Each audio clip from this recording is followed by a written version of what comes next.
사도신경을 보고 있는데요. 사도신경. 우리 지난주 말씀 기억나시나요? 지난주에 우리가 어떤 구절을 했습니까?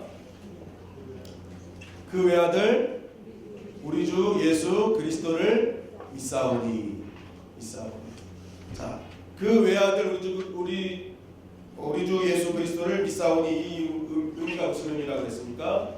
예수 그리스도가 예수라는 이름과 예수라는 분의 하신 일, 직함, 그리스도, 이 하신 일 중에서 직함이 중요하다고 그랬죠. 그래서 그리스도는 마사, 붓다에서 유래한 것입니다. 그러니까 기름 부음을 받은 분이에요. 근데 이 기름 부음을 받은 특별한 직함은 세 가지가 있었습니다. 무엇이 있었을까요? 왕, 제사장, 선지자. 결국 내가 예수 그리스도를 믿는다는 고백은 예수님을 나의 왕으로, 선지자로, 제사장으로 믿는다라는 의미였죠. 그리고 더 나아가 그 외아들을 믿는다는 것입니다. 그 외아들로 크레도 한다는 거예요. 하나님의 외아들심을 믿는다는 거예요. 여기서 외아들의 중요성은 무엇입니까? 이 원어가 모노게네스로서 낳으셨다. 하나님이 창조하신 것이 아니라 하나님이 낳으셨다. 그래서 낳으신 분이기 때문에 그분은 하나님의 모든 것을 그대로 가지고 계십니다. 사람이 자녀를 낳으면 그냥 사람이듯이 하나님이 낳으신 분은 하나님입니다. 그러니까 성자 하나님이시기 때문에 그 하나님의 통치와 하나님의 역사는 영원하다. 하나님이 영원하신 같이 영원하시다. 그래서 우리가 하나님을 예수 그리스도를 나의 선지자로, 제사장으로, 왕으로 믿을 때 그 선지자의 역할, 또 제사장의 역할, 왕의 역할은 영원토록 나의 삶 가운데 이루어질 것이다 라는 것이 지난주의 말씀이었습니다. 지난주 여러분들 세상 중심에서 이 고백을 외치셨습니까? 예수님 나의 주님이십니다. 예수님 나의 왕이십니다. 예수님은 나의 선지자이시며 예수님은 나의 제사장이십니다. 고백을 하셨습니까? 고백하신 자에게 하나님의 크신 역사가 이루어지게 될 줄 믿습니다. 자, 오늘 우리가 나눌 보는 내용은 이제 사도신경 내용 중에서 가장 많은 논란이 있었던 부분입니다. 어쩌면 지금도 이 부분에 대해서는 논란이 있을 수 있습니다. 그 부분을 다 같이 읽도록 하겠습니다. 자, 다 같이 읽을까요? 노란색입니다. 시작. 이는 성령으로 잉태하사 동정녀 마리아에게 나시고. 자, 원문 읽겠습니다. 시작. Qui contemplus est de Spiritu Sancto, natus ex Maria Virgine. 네, 한 목소리가 안 되네요. 네. 이는 성령으로 잉태하사 동정녀 마리아에게 나시고라는 것입니다. 자, 논란이 있었다고 얘기하는데 여기서 논란이 되는 부분은 어떤 부분일까요? 가장 논란이 되는 부분. 우리가 신앙생활하면서 가장 논란이 되는 부분. 여러분들도 좀 이런 부분은 사실 좀 믿겨지지 않아? 라는 어떤 부분이 있을 거예요. 어떤 것입니까? 성령으로 잉태된, 그리고 동정녀 마리아에게 낳았다. 다 의심되신가요? 네. 성령으로 잉태되고 동정녀에게 낳았다. 그렇습니다. 성령으로 잉태, 그건 그렇다고 쳐요. 이 동정녀 부분은 굉장히 믿기 힘든 그런 말일 수가 있습니다. 어떻게 성령으로 잉태되고 남자 없이 여자가 아이를 낳을 수 있는가? 이 부분은 계속적인 논란의 부분이죠. 그래서 어떤 분은요, 사도신경을 외울 때 이 부분만 싹 빼고 외우면 됩니다. 믿어지지 않기 때문에. 그래서 이 부분만 싹 빼고 외운다는데, 여러분은 어떻습니까? 여러분은 고백할 때 이것을 진짜 믿음으로 고백하고 계십니까? 진짜 믿음으로 고백하고 계세요? 여러분, 이 부분을 사실 믿음으로 고백하지 않는다면요, 우리가 첫 부분이 뭐였죠? 전능하사 천지를 만드신 하나님 아버지를 내가 믿사오니. 여기서 믿는다는 말은 뭐예요? 그래도 생명을 다해 믿는다는 거예요. 근데 생명을 다해 믿어도 아깝지 않은 분이잖아요. 왜냐하면 그분 전능하신 분이기 때문에. 우리 이것을 생명을 다해 고백했거든요. 그러면 전능하신 하나님이 무엇이든지 다 하실 수 있다는 것을 내가 고백했는데 동정녀 탄생을 믿지 않는다? 그러면 벌써 첫 구절을 나는 바르게 고백하지 않은 것입니다. 전능하신 하나님을 나는 믿지 않는 것이죠. 결국 이 동정녀 탄생은요, 성경을 진짜 하나님의 말씀으로 믿느냐, 믿지 않느냐에 나누는 중요한 기준점에 있는 것입니다. 이 동정녀 탄생은 그만큼 중요한 것이죠. 그리고 우리가 이 사도신경을 고백하면서 늘 마음속에 간직해야 될 한 가지는 이 사도신경이 가지고 있는 본질적인 의미입니다. 본질적인 의미. 여러분, 성경은 과학책이 아닙니다. 과학책이 아니에요. 그래서 성경을 통해서 하나님은 절대로 사람들에게 어떤 과학적 지식을 전달하시고자 하는 것이 아니라는 것입니다. 하나님께서 성경을 통해서 말씀하시는 것은 무엇입니까? 하나님은 전능하신 하나님이기 때문에 무엇이든지 이루실 수 있음을 말씀하고 있는 것입니다. 여러분, 우리가 이 과학적으로 이렇게 얘기를 하지 않는다는 말은 이게 뭐 비과학적이라는 말이 아니에요. 분명히 언젠가는 과학이 발달하면 조금씩 풀려지겠지만 아직 인간의 과학적인 수준으로는 절대 하나님의 비밀을 풀 수 없는 것입니다. 왜냐하면 초자연적인 하나님의 역사이기 때문에 초자연적인 역사를 자연적인 역사로 해석할 수는 없는 것입니다. 그러니까 하나님이 성경 말씀을 주신 이유는 이 과학적인 어떤 증명이 아니라 하나님의 전능하심을 말씀하시기 위해서 우리에게 주신 말씀인 줄 믿습니다. 그러니까 오늘 이 사도신경의 본문 말씀 역시도 이 동정녀 탄생의 근본 의도 역시도 하나님이 인간을 찾아올 때 하나님이 사용하셨던 신비로운 방법을 말씀하고 계신다는 거예요. 그러니까 하나님께서 이 말씀을 주시면서 동정녀가 잉태하는 것이 가능한가 불가능한가 이것을 따지려고 주신 것이 아니라 하나님은 하나님의 방법대로 하나님의 성육신을 이루셨음을 정확하게 말씀하고 있는 것입니다. 그래서 예수님은 완전한 하나님이시며 완전한 인간임을 정확하게 우리에게 증거하는 그러한 말씀이라는 것입니다. 이것을 마음속에 간직하시고 이 말씀을 꼭 기억하길 바랍니다. 그래서 우리가 오늘 이 말씀 성령으로 잉태되사 동정녀 마리아에게 나신 것을 믿습니다 라고 우리가 고백할 때는 이렇게 고백하는 거예요. 내가 이걸 입술로 고백하고 마음으로 고백하면 하나님은 친히 인간이 되셔서 이 땅에 오신 것을 내가 믿습니다. 그리고 하나님의 그 신비로운 방법을 나는 존중한다는 고백이 같이 들어있는 것입니다. 자, 우리 다시 한번 읽어보겠습니다.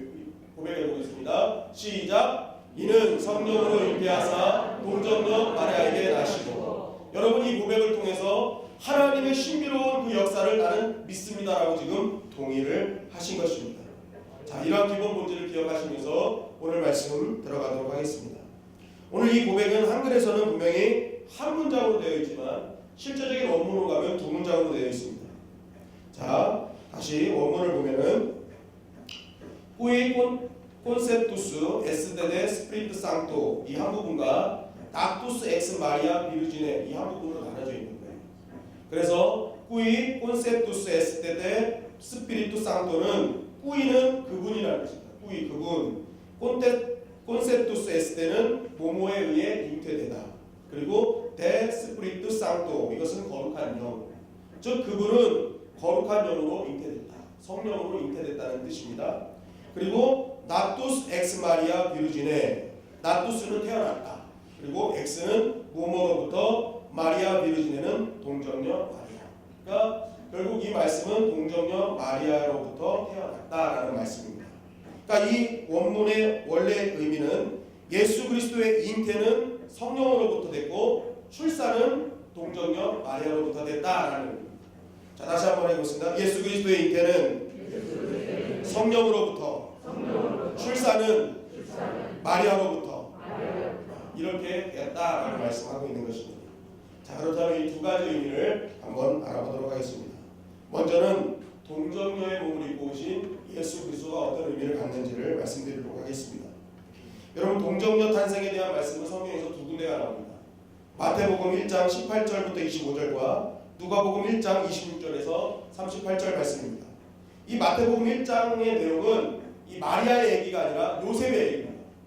이 성령으로 잉태될 것이라는 그 말씀을 요셉이 듣는 거예요. 그런데 이 요셉이 이 말씀을 듣고 나서 어떻게 하느냐, 큰 어떤 문제 없이 이것을 그대로 받아들입니다. 거의 그냥 완전히 전적으로 신뢰함으로써 마리아를 아내로 맞아들이고 마리아가 출산할 때까지 마리아를 보호해줬다라는 내용이 마태복음 1장의 내용입니다. 그리고 누가복음 1장의 내용은 마리아에 대한 내용입니다. 마리아가 이제 너는 성령으로 잉태될 거야 라는 천사의 음성을 듣죠. 그런데 마리아는 요셉과 달리 굉장히 갈등합니다. 힘들어해요. 어떻게 처녀의 몸에서 이런 일이 일어날 수 있습니까? 라는 그런 부분을 계속 천사에게 합니다. 그러나 결국에는 그것을 믿음으로 받아들이죠. 믿음으로 받아들입니다. 여러분, 오래전부터 내려오는 우스운 얘기 중에 이런 얘기가 있죠. 연예인 교회에 내려온 내용이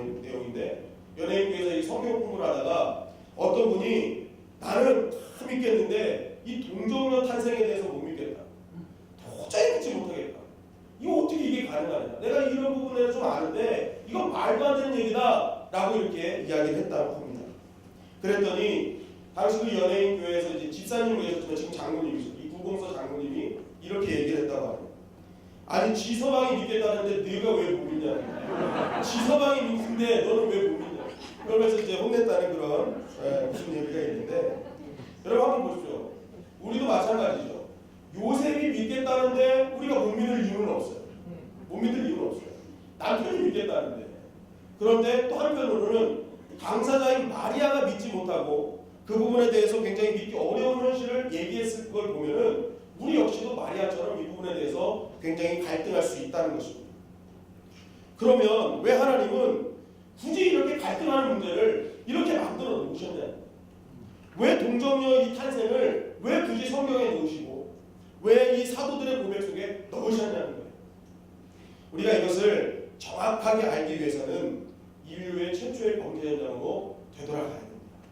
이 이유가 왜 동정녀 탄생이 이루어져야 되는지를 인류의 최초의 범죄 현장으로 가면 정확하게 알 수 있죠. 이 최초의 인간은 아담과 하와이죠. 이들이 죄를 지었습니다. 그리고 나서 벌을 받는데 많은 벌 중에 뱀에게 내린 하나님의 벌이 있었어요. 그것이 창세기 3장 15절입니다.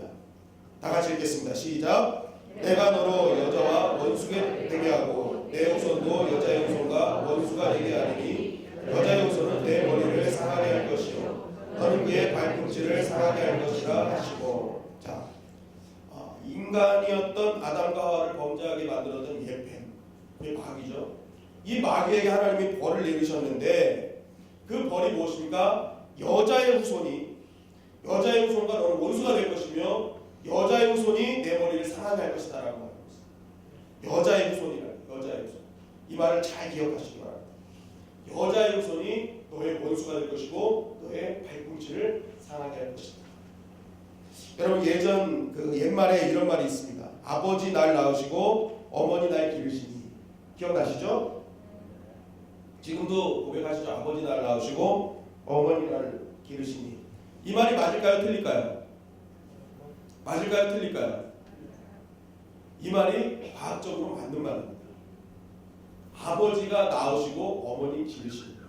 왜냐하면 아버지는요 사람의 씨앗을 우리가 낳는 것입니다. 아버지가 사람의 씨앗을 낳고 어머니는 그 뱃속에서 아이를 기르는 겁니다. 그러니까 실제적으로 낳는 사람은 누구예요? 남자죠. 남자. 그러니까 모든 여기 앉아 계신 분들은 누구의 후손이에요? 남자의 후손이에요. 남자의 후손. 여자의 후손이 아닙니다. 남자가 낳기 때문에 남자의 후손이라는 것입니다.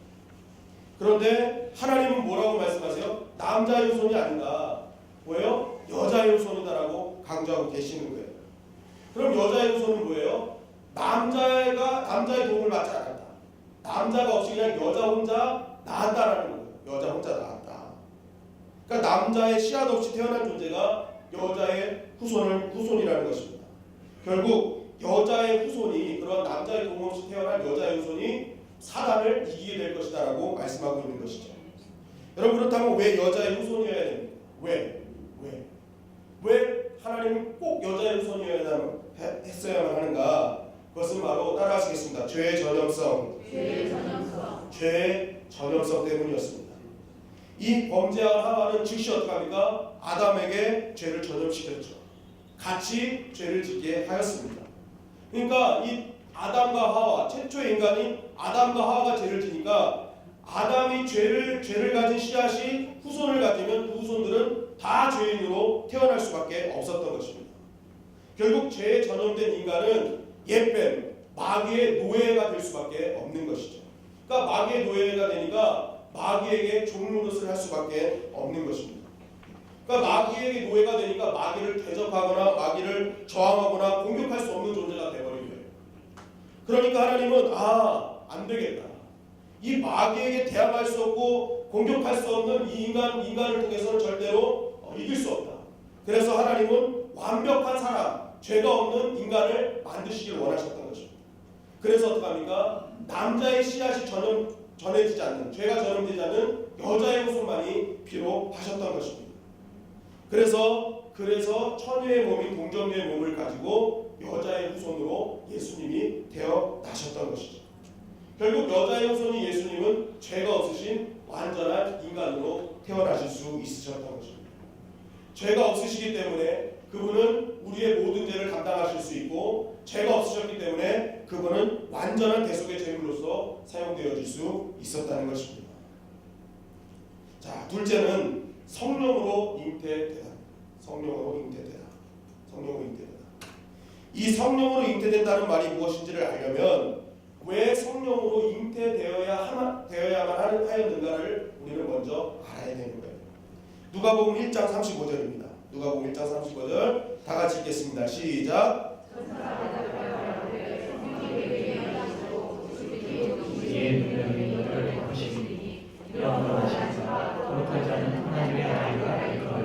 네, 여기서 보면은 성령이 내게 임하시고 높으신 이의 능력이 너를 덮으시리니 라는 단어가 있습니다. 성령이 내게 임하시고 덮으실 것이다. 이 두 단어가 굉장히 중요한 단어인데, 여기서 임하다 라고 번역된 단어가 에펠류세타이라는 단어입니다. 에펠류세타이. 이것이 사도행전 1장 8절에서 오순절 성령이 강림하실 때의 현상을 나타내는 동일한 단어로 사용됐습니다. 그러니까 즉 이 임하다라는 이 단어는요, 하나님의 영이 강력하게 임재했던 그 순간을 말하는 것입니다. 그러니까 마리아에게 에펠류세타이 했다는 것은 무엇입니까? 마리아에게 하나님의 영이 강력하게 임했다는 거예요. 강력하게 임했다. 그렇다면 왜 이 단어가 임하다, 덮으다 이 단어가 왜 사용됐는지를 성경 전체를 통해서 좀 알아보도록 하겠습니다. 출애굽기 40장 35절입니다. 다 같이 읽겠습니다. 시작. 모세가 회막에 들어갈 수 없었으니 이는 구름이 회막 위에 덮이고 여호와의 영광이 성막에 충만함이었으며. 자, 여기서 여호와의 영광이 충만하게 임할 때 덮었다라는 단어를 사용합니다. 덮어냈다는 거예요. 그런데 이 여호와의 영광이 덮었다라는 단어는요, 때로는 독수리 날개로 덮었다는 의미를 동일하게 사용하고 있습니다. 시편 91편 4절입니다. 다 같이 읽겠습니다. 시작. 저가 너를 거기서로 덮으시리니 내가 그 날개 아래 피하리로다. 그의 진실함은 방패와 성방패가 되나니. 여기서 덮으시리니 라는 단어가 구름이 회막 위에 덮였다, 여호와의 영광이 덮였다라는 단어와 동일하게 사용됩니다. 그런데 이 단어의 개념이 처음 시작된 것, 동일한 개념으로 사용됐던 그 단어의 시작이 창세기 1장 2절이에요. 창세기 1장 2절 다 같이 읽겠습니다. 시작. 땅이 혼돈하고 공허하며 흑암이 깊음 위에 있고 하나님의 영은 수면 위에 운행하시느니라. 여기서 하나님의 영이 수면 위에 운행하시다, 이것이 바로 동일한 개념. 그런데 이 단어가 뭐였냐? 바로 라하프라는 단어입니다. 라하프. 이게 덮고 있다라는 단어. 덮고 있다. 그러니까 하나님의 영이 수면을 덮고 계셨다는 거예요. 덮고 계셨다. 그런데 왜 덮고 계셨느냐는 거예요. 왜 여호와의 영광이 덮고, 왜 여호와의 그 날개가 덮고, 왜 하나님의 영이 수면 위를 덮고 있었냐는 거예요. 이 라하프라는 단어가요, 암탉이 달걀을 품고 있는 상태를 라하프라고 합니다. 뭐라고요? 암탉이 달걀을 품은 상태. 여러분, 암탉이 달걀을 품으면 어떤 일이 벌어집니까? 병아리가 낳는 거죠. 결국 라하프, 하나님께서 덮고 계시다라는 이 말은 무엇인가 태어날 때, 뭔가 그런 어떤 새 창조의 역사가 일어날 때 사용되는 단어가 라하프라는 거예요. 그러니까 하나님의 영이 수면 위에 덮고 있었던 것은 이 땅을 창조하시기 위해서 덮고 계셨던 거예요. 그러니까 하나님의 그 라하프, 덮고 계신 그 은혜는 하나님의 항상 무엇인가를 새 창조하실 때 사용하는 단어가 라하프였다는 거예요. 그리고 이 독수리 날개 할 때 그 날개라고 사용되는 단어가 옷자락이라는 단어에도 사용되는데, 그 단어가 쓰인 곳이 룻기 3장 9절입니다. 룻기 3장 9절 다 같이 한번 읽어보도록 하겠습니다. 시작. 당신의 신령을 붙이노니 당신의 옷자락으로 신령을 덮으소서. 당신은 우리 기업을 누릴 자가 되리니이다. 네, 여기서 당신의 옷자락으로 신령을 덮으소서라는 이 옷자락이 단어가 카나프라는 단어인데, 이것이 날개라는 거예요. 날개로 덮는다, 그런 의미거든요. 그러니까 이 옷자락을 덮는다는 것은 영적인 의미로 날개로 그냥 인간적인 옷자락을 덮는 게 아니라 하나님의 날개로 덮는다는 얘기예요. 그런데 이 고대 시대에는 신랑이 옷자락으로 덮는다는 것은 혼인하겠다라는 증거입니다. 결국 옷자락으로 덮는다는 것은 이 덮는 것이 합방을 의미하고 새 생명의 잉태를 의미하는 것입니다. 그러니까 모든 것은 덮는다라는 것. 하나님의 신으로 덮고 이스라엘이 하나님의 영광의 구름으로 덮고 이스라엘 백성을 하나님의 날개로 덮으시고 신부를 덮었던 그 옷자락으로 덮고 이러한 모든 성경의 의미들은 새 생명을 있을 것이다. 새 창조가 있을 것이라는 것을 성경은 계속적으로 말씀해주고 있었다는 것이죠. 자, 이 단어를 사용하는 것을 우리가 다시 한번 누가복음 1장 35절을 보면서 다시 한번 이 말씀의 의미를 다시 한번 깨달아 보겠습니다. 누가복음 1장 35절 시작. 천사가 대답하여 말하되 성령이 내게 임하시고 지극히 높으신 이의 능력이 너를 덮으시니 그러므로 나실까봐 거룩한 자는 하나님의 아들이라 일컬으리라. 자, 천사가 얘기하는 거예요. 성령이 너에게 임할 것이며 너를 덮을 것이다. 그러니까 이 라하프 덮을 것이다. 하나님의 날개로 덮을 것이다. 능력으로 덮을 것이다. 이 말이 무슨 말이라고 그랬어요? 새 창조라고 그랬죠. 자, 하나님의 능력으로 덮어주셨다. 이것은 연합되는 거예요. 하나님 뭔가 새 창조로 태어나게 하실 것이라는 거예요. 결국 마리아에게서 성령이 임하시고 덮는다는 얘기는 하나님으로 인해서 잉태될 것이다. 하나님으로 인해서 창조될 것이다라는 거예요. 그래서 뭐라는 거니까 이러므로 나실 바 거룩한 자는 하나님의 아들이라 일컬게 될 것이다. 하나님의 영으로 덮으시고 하나님의 능력으로 덮으셨기 때문에 그분의 날개로 덮으셨기 때문에 너에게 태어나는 분은 인간의 아들이 아니라 하나님의 아들이 될 것이다. 이렇게 말하고 있는 것입니다. 결국 예수의 잉태에 관한 마리아의 남편은 누구가 되는 거예요? 요셉이 아니라 누가 되는 거예요? 하나님이 되시는 거예요. 그러니까 성령으로 잉태됐다는 이 말은 하나님의 아들이심을 정확하게 말씀하시는 거예요. 하나님의 아들, 하나님이 낳았다. 그러면 그분이 뭐예요? 성자 하나님이라는 거예요. 결국 예수님은 요셉이 아니라 누구의 아들이다? 하나님의 아들이다. 결국 이 고백은 우리가 믿는 예수 그리스도는 완전한 하나님이시며 완전한 인간이심을 정확하게 우리에게 증거하고 있는 것입니다. 그리고 이 고백을 하는 우리들에게는 너무나 귀한 고백이 되는 것인데 우리가 성령으로 잉태하사 동정녀 마리아에게 나셨다라고 우리가 고백을 할 때 이 고백은 방금 말씀드린 것처럼 예수님은 하나님의 진정한 아들이시며 진정한 하나님이시며 또한 완전한 인간이십니다라고 우리가 고백하는 것이고 그렇게 하는 하나님의 신실한 방법을 나는 믿습니다라고 고백하는 것이고 더 나아가서 이 고백이 어떻게 연결되느냐 내가 이것을 생명을 다해 믿는다는 고백이에요. 크레도는 모든 것을 믿는다는 거거든요. 크레도는 이것을 믿는다는 거예요. 성령으로 잉태돼서 동정녀 마리아에게 나신 걸 믿는다는 거예요.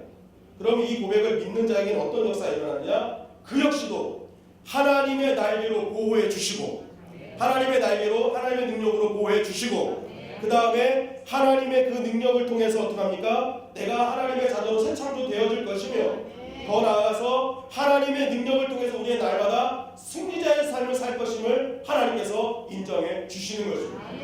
이 고백 안에는 이렇게 귀한 능력이 담겨져 있는 거예요. 다시 한번 우리가 고백하겠습니다. 시작. 이는 성령으로 잉태하사 동정녀 마리아에게 나시고 이 고백을 하는 자에게 하나님의 능력이 덮어지게 될 줄 믿습니다. 여러분 오늘도 하나님 우리에게 말씀하시는 거예요. 너희가 이 고백을 했느냐? 자 그러면 함께 가자. 내가 너희 고백을 할 때마다 내 옷자락으로 너를 덮어줄게. 전능하신 하나님의 날개로 내가 너를 덮어줄게. 너는 살게 될 거야. 새 창조의 역사가 일어나게 될 거야. 하나님의 자녀로 완성되어질 거야. 하나님의 능력으로 보호받을 거야. 이 고백이 있게 되는 것입니다. 여러분 그렇기 때문에 우리의 삶에서는 끊임없이 성령이 내 안에 충만해지도록 그 성령이 나를 덮도록 우리는 기도해야 될 줄 믿습니다. 여러분 요셉은 마리아가 임신했다고 했을 때 처음에는 그 마음을 돌리려고 했어요. 그런데 그 생각을 바꿨습니다. 왜 바꿨습니까? 이유는 단 하나입니다. 성령이 그에게 개입했기 때문에 그렇습니다. 성령이 그를 덮으니까 그가 다른 것이 보인 것입니다. 눈에 보이는 현상이 보인 것이 아니라 보이지 않는 하나님의 나라의 가치가 보이게 되었던 것입니다. 하나님의 그런 성령으로 덮임 받으니까 하나님의 날개로 덮임 받으니까 그의 생각이 완전히 달라지고 결국 그는 예수님의 육신적인 아버지로 더불어 완전히 완성되어져가는 하나님의 자녀로 새 창조가 될 수 있었던 것입니다. 그렇기 때문에 우리가 인생을 살면서 마음에 끊임없이 갈등하는 요소들이 있습니다. 이것을 해야 되는가 말아야 되는가. 이것이 결정장애라고 하잖아요. 어떻게 결단을 내릴지 모를 때 우리가 기도해야 될 것은 하나님의 성령이 나를 덮어 주시옵소서 기도해야 될 줄 믿습니다. 왜냐하면 성령만 개입하시면 우리는 바른 판단을 할 수 있는 것입니다. 무엇이 옳고 그른지를 정확하게 판단할 수 있는 거예요. 그래서 성령이 덮으시면 같은 상황을 봐도 다른 해석이 가능해지는 것입니다. 그러니까 성령으로 잉태된 생각은 일반적인 생각과 완전히 다를 수밖에 없는 것입니다. 그럼 여러분, 성령의 잉태는 어떤 사람에게 나타나는가? 요셉이 있었으니까 마리아를 통해서 우리는 알 수 있죠. 요셉이 성령의 생각을 잉태했는데 그것은 성령의 잉태는 마리아의 삶을 통해서 우리가 알 수 있는데 그것은 무엇이냐? 이 마리아는요 처음에 성령의 잉태된 그런 역사를 좀 힘들어했어요. 어떻게 이럴 수 있지? 이건 안 되지 않습니까? 그것은 내가 결혼을 한다 해도 파혼일 것이며 또 만약에 결혼을 해도 돌에 맞아 죽을 수 있습니다. 당신은 그랬거든요. 그러니까 이것은 피할 수 있으면 피할 수 있는 것이 피할 수 있으면 피해야 됐었던 거예요. 그럼에도 불구하고 마리아의 대답은 주의 계집 중이오니 말씀대로 내게 이루어지게 하여 주시옵소서 했다는 거예요. 이 말이 무슨 말입니까? 전적인 순종, 전적인 신뢰가 있었다는 것이죠. 결국 성령의 잉태, 성령 잉태의 조건은 내가 현상적으로 현실적으로는 굉장히 두렵고 떨리는 일이지만 내가 그 안에서 나에 보이는 현실, 현상 그것을 넘어서서 살아계신 하나님을 믿을 때 성령이 내 가운데 잉태되어지는 줄 믿습니다. 그러니까 사람의 생각을 버릴 때 성령이 잉태되는 것입니다. 결국 내가 하나님의 생각, 하나님의 계획, 하나님의 뜻이 내 안에서 잉태되려면 내 안에 있는 인간적인 모든 것을 하나님께 맡기는 것이죠. 하나님께 맡기면 하나님의 생각이 내 안에 들어오는 것입니다. 여러분, 우리가 하나님의 일을 함에 있어서 가장 큰 유혹, 시험은 다른 것이 아니라 성령이 아닌 것으로 잉태된, 그러니까 성령의 역사가 아닌 것이 자꾸만 내 눈앞에 보여질 때 그것을 자꾸만 따라가려고 할 때 사실은 신앙생활에 가장 큰 문제가 있는 것입니다. 여러분, 나의 마음속에 지금 무엇이 잉태되고 있습니까? 내 안에서 자라나는 것은 무엇입니까? 만약 지금 내가 어떤 것을 결단하고 일을 진행하는 데 있어서 그것이 성령으로 잉태된 것이 아니라면, 하나님의 백성이라면 그것을 과감하게 그것을 어떻게 합니까? 포기할 수 있어야 됩니다. 성령으로 진행된 것만이 하나님의 역사를 이룰 수 있기 때문인 것입니다. 여러분, 예수님은 모든 삶을 성령으로 사셨습니다. 그의 존재하는 모든 삶의 원인은 다 성령이었습니다. 예수님은 오늘 말씀처럼 성령으로 잉태되셨고 세례를 받으실 때도 성령이 비둘기같이 임하셨고 성령에 의해서 광야로 내몰려 시험을 당하셨고 성령의 능력으로 병자를 고치고 귀신을 내어 쫓으셨습니다. 성령을 통해 십자가의 고난을 이기셨고 성령의 능력으로 부활하셨고 그 성령을 제자들에게 부어주셨다는 것입니다. 그러니까 예수님의 활동의 시작과 끝은 항상 성령이었습니다. 성령과 성령 충만하셨기 때문에 예수님의 삶 속에 하나님의 전능하신 능력이 계속적으로 임할 수 있었던 것입니다. 우리가 예수님을 따른다, 예수 그리스도, 예수 크리스찬이라고 말하는 것은 예수님을 왕으로 여기고 예수님을 나의 주로 여기면서 목숨 걸고 따른다는 의미입니다. 크리스티안이라는 뜻입니다. 그런데 만약 내가 예수님을 믿는 크리스찬으로서 예수님을 생명을 걸고 믿지 않는다, 그분의 삶을 그대로 따르지 않는다, 그분의 삶이 성령에 의한 삶이었다면 내가 성령의 삶에 의해서 따르지 않는다는 것은 바른 크리스찬일 수 없는 것입니다. 그렇기 때문에 오늘 우리가 해야 될 일은 무엇입니까? 성령이 내 안에 임하도록 내 안에 있는 인간적인 생각들을 다 벗어버리고 하나님을 전적으로 신뢰하며 하나님을 순종한다는 그 고백이 우리 가운데 있어야 될 줄 믿습니다. 그러면 성령이 우리 가운데 임하여 지는 것입니다.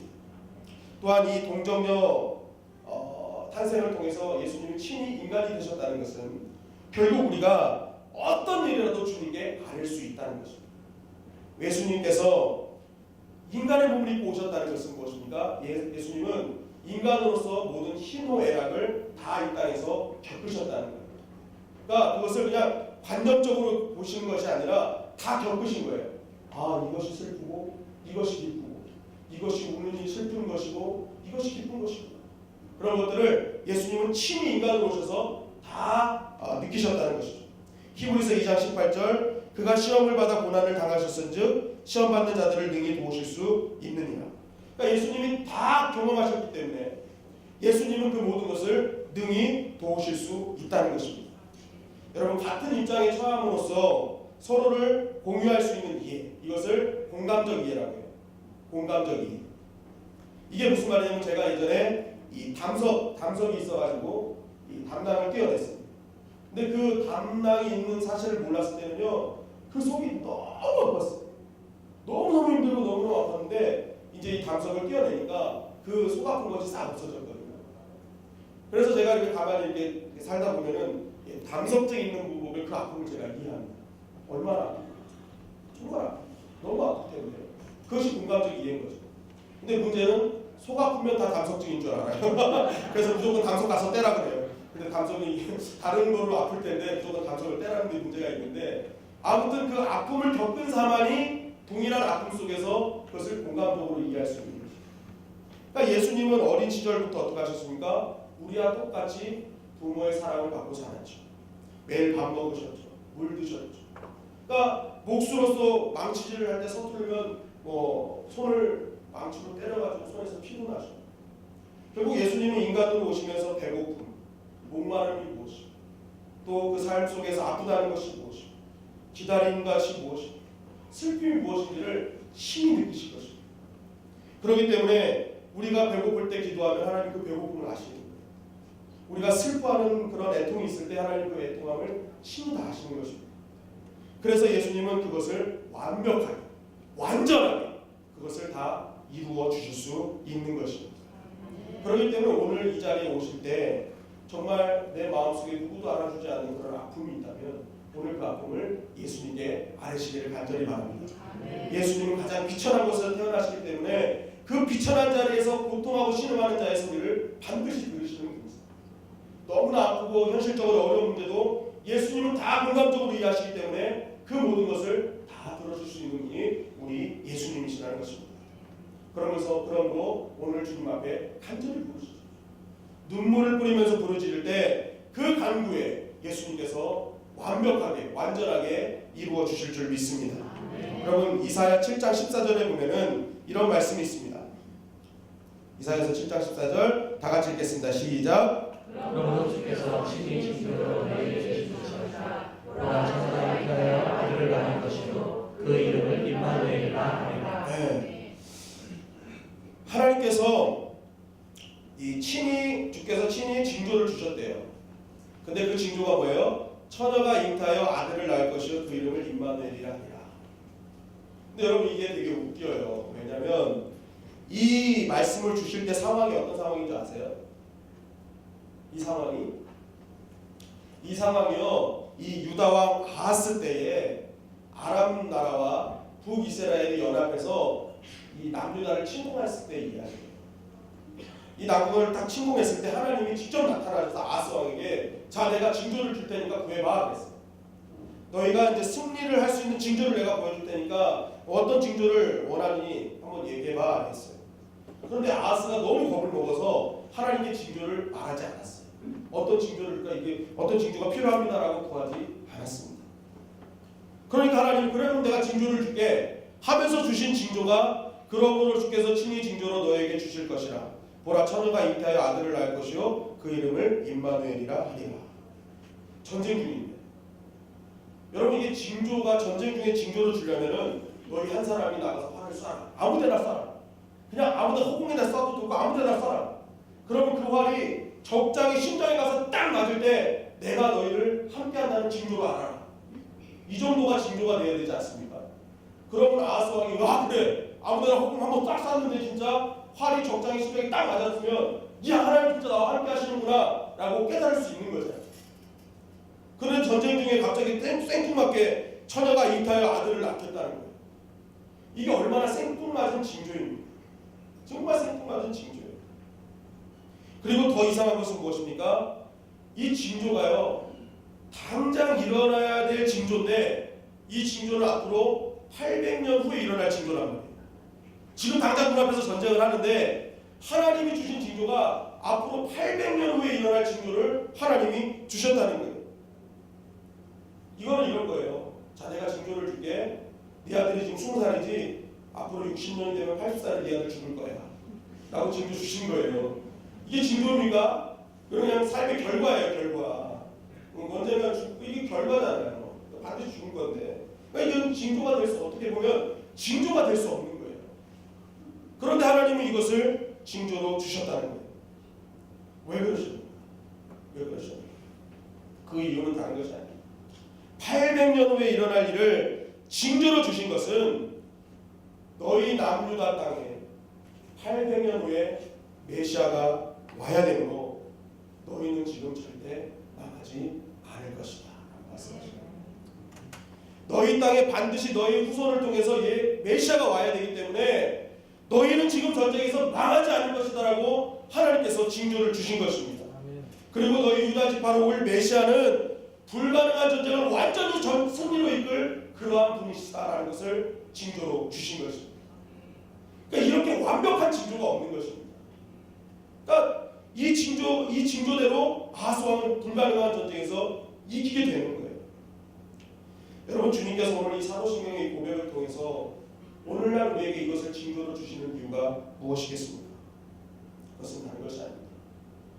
이 징조를 진정으로 믿는 그러한 신앙의 고백으로 삼는 그 사람을 하나님은 절대 지지 않게 만들어 주신다는 것입니다.